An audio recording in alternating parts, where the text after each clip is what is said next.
welcome to week 3 of Better Together. And we're so glad that you're here, so glad you've been a part of this group. We're excited about what's going on. I know that there's a lot that's happening, especially at the end with the block party going on. And I want you to take a few moments at the end of the Better Together group tonight to just work through a list that you've received that has to do with all the different things that you'll start acquiring for the block party.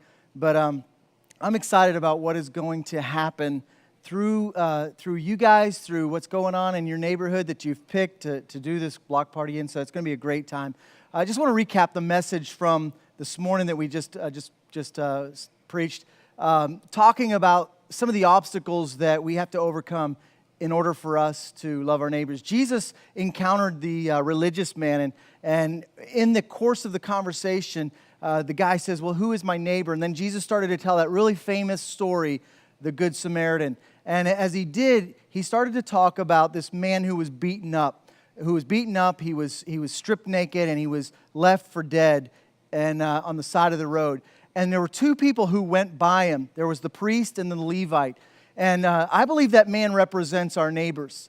And if we're going to properly love our neighbors, if we're going to be good neighbors and love our neighbors the way that we love ourselves, we've got to take time. It was easy for the priest and the Levite to probably justify the fact that I don't have the time to stop. I don't have the time to invest in this guy. And it was probably easy for him them to justify that.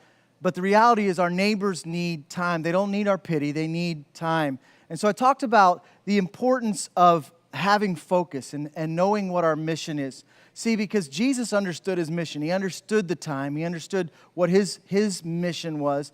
And you and I have mission. You and I have focus and purpose. And so those three things that happen when we start to understand that our life has a mission, that there is focus to our lives, first thing that happens is we start to, there's a sense of accountability for our time. We start to number our days. We start to number our hours. We start to assign tasks for that time. That's important. The things that we value is the things that we count. And so I encourage you, as you have that sense of accountability, your sense of time. I know we're busy. We are so busy. And we talked about time, and I probably just walked off the screen here.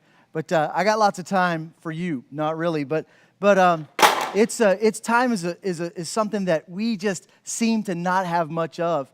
And if someone touches our time, we get pretty agitated about it.